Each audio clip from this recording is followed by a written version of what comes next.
Hey guys, ito si Gene ng 11.9 Workshop. So guys, as you can see, may malaki pagbabago dito sa ating workshop ngayon guys.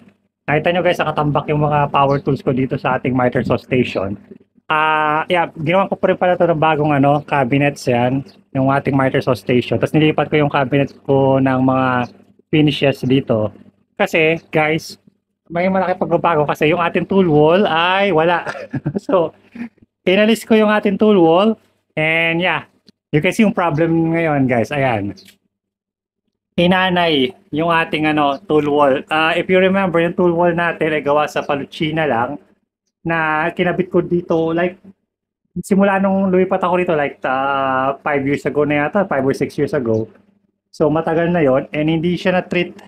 No, kasi akala ko itong bahay mismo is na-treat na. Yung pala na for para kontra anay, yun pala hindi. Kaya ayan, tinira ng anay yung aking tool wall. So, binaklas ko na siya guys kahapon. And yeah, yung sa loob na mga palutsina niya is talagang infested na ng anay. In fact, meron pa yung sa taas, ayun no. So, yun, tatagali ko yung next na pero tsaka na yun. Unahin ko muna itong tool wall kasi ito yung importante. Kasi hindi ako pwede mag-operate ng shop nang walang tool wall kasi nandiyan yung mga tools. Okay, so dahil nakalagay yung mga tools. So, ayan muna sila yung mga tools ko. Nandito muna. Hand tools, ganyan. Excuse me. Tapos yung power tools nandun muna kasi iayusin nga natin to. At kakabit natin ng bagong tool wall. Yung ikakabit natin ng bagong tool wall ay plywood na lang. 7 feet by 3 feet yung kanyang laki. So malaki talaga siya. So at least yung bunga na to sakupin na niya. Tapos ititreat na natin siya. Lalagyan natin siya ng solignum.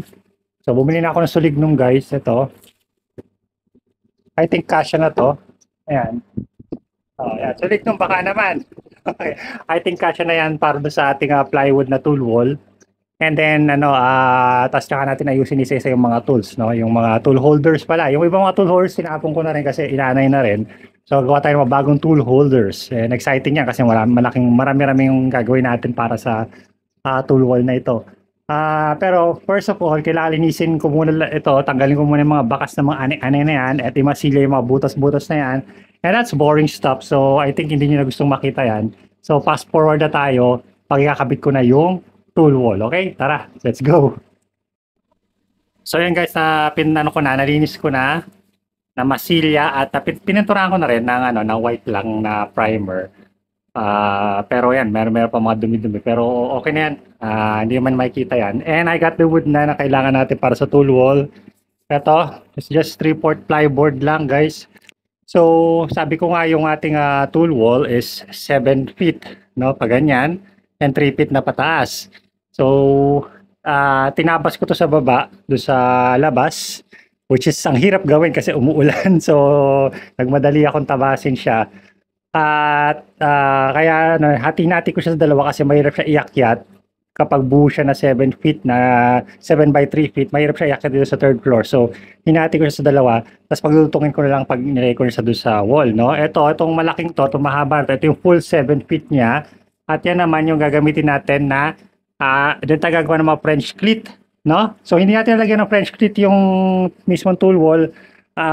You may know na ayaw ko sa French cleats, guys, and I'll tell you the reason why soon. Pero ito, gagawa ako ng French cleat para naman i-mount doon sa wall. Kasi hindi ko kayang buhatin ng 7 feet na yan na mag-isa. So kailangan natin na i-French cleat siya para mas madali siya i-install doon sa wall natin, no, guys. So ikakat ko muna tong mahaba piraso na to, igawa muna ako ng French cleat sa kanya. Okay guys, so ngayon ginagamit kong table saw para mag-cut ng mga strips na gagawin nating French cleat para ma-mount natin sa wall yung ating tool wall. So, medyo malapad tong tong plywood na to. I think it's 12 inches. So, kailangan lang natin maliit lang naman. Siguro 4 inches lang naman, French cleats lang naman yung ating kailangan. Now, as you can see, nakahiga ng 45 degrees yung ating blade ng table saw. At ito na para makagawa na tayo ng 45-degree cut dun sa wood.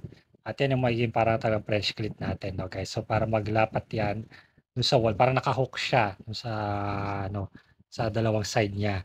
Yung isa ilalagay natin doon sa wall mismo at isa naman ilalagay natin doon sa tool wall para pag nagtagpo sila, mas mahigpit, mas maganda yung kapit.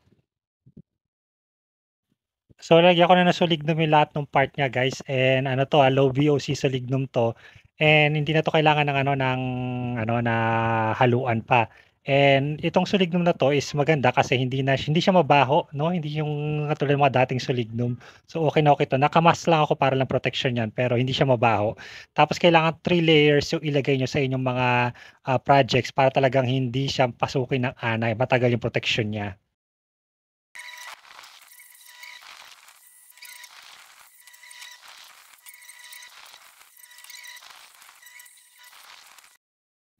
So ito na, minount ko na 'tong clip na 'to sa wall, itong French clip na 'to and madali lang 'yan guys, it's just ano lang, 3-inch screws lang tsaka Torx 'no, para lang, dumikit siya or mas maganda. Tapos kailangan siyempre level din siya dun sa inyong wall.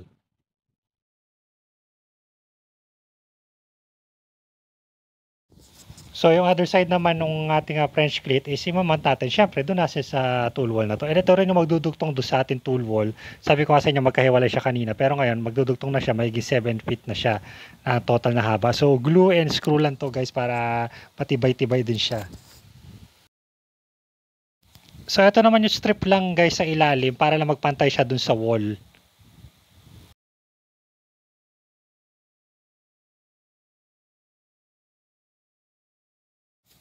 At habang nasa sahig, edi pinturahan ko na rin 'tong likod ng ano lang, white lang na na primer lang.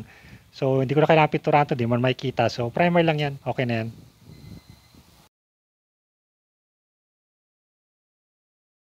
At ito na, imamount ko na siya doon sa wall. Tingnan, sabit ko lang 'yan. Madali lang siya isabit. Mas madali siyang gawin kapag naka-French clip na. Sasabit lang tapos itotornilyo ko lang siya para lang i-secure.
Okay guys, so ito muna ngayon.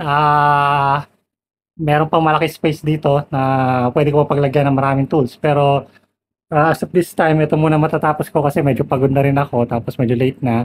Ito yung mga madali nating i-install kasi it's either meron na tayong mga holders or yung mga screws lang talaga. And marami pa rito, yan, katambak pa rito, yung ibang mga tools.